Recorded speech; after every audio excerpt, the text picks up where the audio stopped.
prevent leaks, so it's important to touch up any areas that are uneven. And finally, we brought in the window for final install and seated it into place. By the time we got to the rear windows, we were basically pros, or at least a little less sweaty.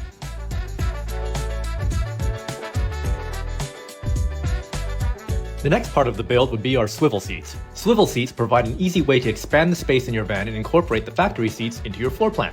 On the passenger seat, easy peasy, you just undo a few bolts and the swivel goes right on top and you put it all back together. So simple. Of course the driver's seat is going to be the same, right? Right?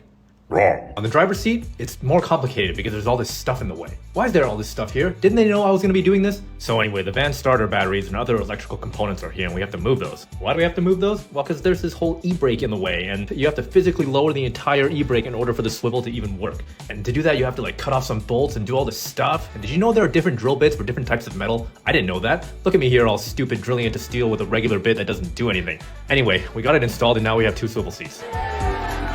We turned our attention to the van walls and installing our framing. The plan was to take strips of wood and attach them to the wall using riv nuts. You have to use this fancy riv nut tool to install these, and basically what it does, it creates these threaded inserts that you can attach a bolt into. Alternatively, you could just screw these boards directly to the van metal, which would probably have been like a million times easier. Since we're using riv nuts, we have to pre-drill the boards before we mount them. You have to mark exactly where each riv nut is on the board before you pre-drill it, and it's really easy to get it wrong. And it's funny, we ended up using